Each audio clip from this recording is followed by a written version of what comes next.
കാലൊക്കെ ശരിയാ അങ്ങോട്ടാ? കാലൊക്കെ റെഡിയാ? കയ്യൊക്കെ റെഡി ആയില്ലേ?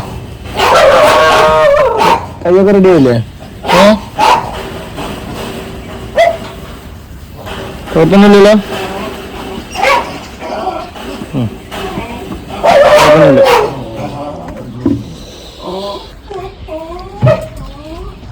അവന് ഭയങ്കര പേടിയാണ്, അതുകൊണ്ട് അവൻ്റെ ഉള്ളിൽ പോയിരിക്കണം. പക്ഷെ മരുന്ന് അടിച്ചു കൊടുക്കണം, ഡെയിലി അടിച്ചു കൊടുക്കണം. അപ്പോൾ അവനെ എന്നും ഞാൻ ബലമായി പിടിക്കും. എന്നിട്ട് അവന് ഈ ചെറുതായിട്ടൊരു മുറിവും കൂടി ഉണങ്ങുള്ളൂ. അതും കൂടി ഉണങ്ങി കഴിഞ്ഞാൽ അവനെ അവൻ്റെ നാട്ടിൽ തന്നെ കൊണ്ട് കൊടുക്കണം. അവൻ്റെ കാര്യം അറിയാലോ, അവനെ ഞാൻ 1 വർഷം മുമ്പ് റെസ്ക്യൂ ചെയ്തതാണ്. അവൻ്റെ അസുഖം ട്രീറ്റ്മെൻറ്റ് ചെയ്ത് മാറ്റിയെടുത്ത് തിരിച്ചു വിട്ടതാണ്. പക്ഷേ ഇവൻ്റെ മൂക്കിൽ വീണ്ടും ക്യാൻസർ, അത് ക്യാൻസറാണ്, അത് വീണ്ടും വീണ്ടും വരും. അപ്പോൾ അതൊന്നും ചെയ്യാൻ പറ്റില്ല എന്ന് ഡോക്ടർ പറഞ്ഞിരുന്നു. അപ്പോൾ എന്തായാലും ഭക്ഷണമൊക്കെ കഴിക്കുന്നുണ്ട്. അപ്പോൾ ഞാനങ്ങനെ വീണ്ടും അവിടുന്ന് ക്യാച്ച് ചെയ്ത് ഇങ്ങോട്ട് കൊണ്ടുവന്നതാണ്. അപ്പോൾ അവനും നമ്മളോട് അത്ര ഇണക്കൊന്നുമില്ല, എന്നാലും ഈ മുറിവ് ഇങ്ങനെ ഇടയ്ക്ക് ഇങ്ങനെ ആവും. അപ്പോൾ വീണ്ടും ഹോസ്പിറ്റലിൽ കൊണ്ടുപോകും, വീണ്ടും ഇവിടെ കൊണ്ടുവന്ന് വയ്ക്കും. ഭക്ഷണമൊക്കെ കഴിക്കുന്നുണ്ട്. ഞാനുള്ള കാലം വരെ ഇങ്ങനെ ജീവിക്കട്ടെ. ഇത് നല്ല ഇണക്കുള്ള ഡോഗാണ്. പട്ടാമ്പി മാർക്കറ്റിൻ്റെ അവിടെ കിട്ടിയതാ. ഇതിൻ്റെ അമ്മപ്പട്ടീനെ നമ്മൾ വന്ധീകരിച്ചു. കൈ ഇങ്ങനെ വളർന്നിട്ടായിരുന്നു. ഇപ്പോൾ അത് ക്ലിയർ ആയിട്ടുണ്ട്. ഇനി ഒന്നും കൂടി ഒന്ന് പ്ലാസ്റ്റർ ചെയ്തിട്ട് നാളെ ഒന്ന് ഹോസ്പിറ്റലിൽ കൊണ്ടുപോകണം. പ്ലാസ്റ്റർ ചെയ്തിട്ട് ഇങ്ങനെ ഓക്കെ ആക്കി എടുത്തു കഴിഞ്ഞാൽ ആരെങ്കിലും വളർത്താനൊക്കെ താല്പര്യം ഉണ്ടെങ്കിൽ നോക്കാം. അപ്പോൾ അഡോപ്റ്റ് ചെയ്ത് കഴിഞ്ഞാൽ അവർ 2-3 പ്രാവശ്യം ഇങ്ങനെ അഡോപ്റ്റ് ചെയ്ത് തിരിച്ച് കൊണ്ടുപോയിട്ട് പിന്നെ അവർ വേണ്ടാന്ന് പറഞ്ഞിട്ടേ നമുക്ക് തിരിച്ചന്നെ ഞാൻ പോയി എടുത്തിട്ട് ഇങ്ങോട്ട് കൊണ്ടുവരേണ്ട ഒരവസ്ഥ വരിക. അതുകൊണ്ട് ഞാൻ അഡോപ്റ്റിന് ഇപ്പോൾ കൂടുതൽ ശ്രമിക്കാറില്ല. കാരണം എല്ലാവരും ഇപ്പോൾ ഇതാ ചെയ്യണം, കൊണ്ടുപോവുക, തിരിച്ച് പട്ടിക്കുട്ടി കരയണു, അങ്ങനെ എങ്ങനെയെന്ന് പറയും. ഇതിൻ്റെ അവന് ഭയങ്കര പേടിയാണ്. അതൊന്ന് ക്ലിയർ ആക്കിയതിന് ശേഷം അവനവൻ്റെ നാട്ടിൽ തന്നെ കൊണ്ടുവിടണം. പാലക്കാടാണ്, പാലക്കാട് കൊല്ലങ്കോട് ഭാഗത്തല്ല, നെന്മാറ ഭാഗത്തായിട്ട് എടുത്താണ്. അവനവിടെ തിരിച്ചു വിടണം. അപ്പോൾ ഭയങ്കര ഇണക്കാണ്. അവനെ ആരെങ്കിലും അഡോപ്റ്റ് ചെയ്യാൻ താല്പര്യം ഉണ്ടെങ്കിൽ നമ്മൾ വലിയ ദൂരമൊന്നും ഇല്ലെങ്കിൽ എത്തിച്ച് തരുന്നതായിരിക്കും. വാക്സിനേഷനും കാര്യങ്ങളൊക്കെ. മെയിൽ ഡോഗാണ്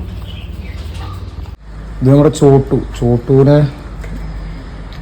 ഹെർണിയായിട്ട് റെസ്ക്യൂ ചെയ്താണ്. നമ്മുടെ വിറ്റ്നറി ഹോസ്പിറ്റലിൽ, മണ്ണുത്തി വിറ്റ്നറി ഹോസ്പിറ്റലാണ് എൻ്റെ സർജറി ചെയ്തത്. അവിടെ ആകുമ്പോൾ ഫണ്ട് കാര്യങ്ങളൊക്കെ വളരെ കുറവായിരിക്കും. 2000 രൂപ അന്ന് സർജറിക്ക് വേണ്ടിയിട്ട് ചിലവായിട്ടുള്ളൂ. പക്ഷേ അവർ ഡേറ്റ് തരും, ഒരുപാട് ദിവസങ്ങൾ വെയിറ്റ് ചെയ്യേണ്ടി വരും ഈ സർജറി ചെയ്യാൻ. അങ്ങനെ പെട്ടെന്ന് അവർ ചെയ്തു തരില്ല. എന്താ പറഞ്ഞു കഴിഞ്ഞാൽ അവിടെ ഒരുപാട് തിരക്കും കാര്യങ്ങളൊക്കെ ഉണ്ട്. പക്ഷേ സർജറിയൊക്കെ നല്ല അടിപൊളിയായിരുന്നു. പെട്ടെന്ന് നമ്മൾ വേറെ ഒന്നും നോക്കണ്ട, അതൊക്കെ ഹീലായി പോയിക്കോളും. പ്രത്യേകിച്ചൊന്നും ശ്രദ്ധിക്കേണ്ട കാര്യമൊന്നുമില്ല. അപ്പോൾ ഈ റെസ്ക്യൂ ചെയ്യുന്ന ഡോഗിനെ നമുക്ക് അങ്ങനെ ഒരുപാട് ദിവസങ്ങൾ വെച്ചുകൊണ്ടിരിക്കാൻ പറ്റില്ല. അതുകൊണ്ട് നമ്മൾ പ്രൈവറ്റ് ഹോസ്പിറ്റലിനെ ആശ്രയിക്കണം. അപ്പോൾ അവിടെയൊക്കെ പെട്ടെന്ന് ചെയ്ത് തരികയാണെങ്കിൽ കുഴപ്പമില്ലായിരുന്നു. കാരണം പക്ഷേ അവരെ പറഞ്ഞിട്ട് കുറ്റം പറഞ്ഞിട്ട് കാര്യമില്ല, അവർക്ക് അത്രയും തിരക്കും കാര്യങ്ങളൊക്കെ ഉണ്ട്. അതിന് നല്ല ട്രീറ്റ്മെൻറ്റാണ് അവിടെ. അനൂപ് സാർ എന്ന് പറഞ്ഞ സാറുണ്ട്. അനൂപ് സാറ് ഒരു സാറുണ്ട്. ആ സാറ് അനൂപ് സാറ് അവിടെ ഞാൻ എൻ്റെ റെസ്ക്യൂ ചെയ്യുന്ന നെറ്റിൻ്റെ കോല് ഞാൻ അവിടെ മറന്നു വെച്ചിട്ടുണ്ടായിരുന്നു. അപ്പോൾ അത് സാറിനോട് വിളിച്ചിട്ട് സാറെ അങ്ങനെ മറന്നു വെച്ചിട്ടുണ്ടായിരുന്നു പറഞ്ഞപ്പോൾ സാറ് നമ്മളെ അത് ഞാൻ എടുത്തു വെക്കാമെന്ന് പറഞ്ഞ സാറ് അപ്പം തന്നെ അത് എടുത്തു വയ്ക്കും കാര്യങ്ങളൊക്കെ ചെയ്തു. അങ്ങനെ നമ്മളോട് സ്നേഹം സഹകരണമൊക്കെ ഉണ്ട് കേട്ടോ. ഞങ്ങളുടെ കുറച്ച് കുഞ്ഞുമക്കളുണ്ട്, ഒരു 3 ആളുണ്ട്. ഇത് നമ്മൾ ആക്സിഡൻ്റായിട്ട് റെസ്ക്യൂ ചെയ്ത ഡോഗാണ്. ഇതൊന്ന് 2 പേരും ഓക്കെയാണ്. ഇവരൊന്നും അഡോപ്റ്റ് ആയില്ല. അപ്പോൾ ഞാൻ തന്നെ വീട്ടിൽ വെച്ചിരിക്കുകയാണ്. സ്റ്റെറിലൈസ് ചെയ്തു.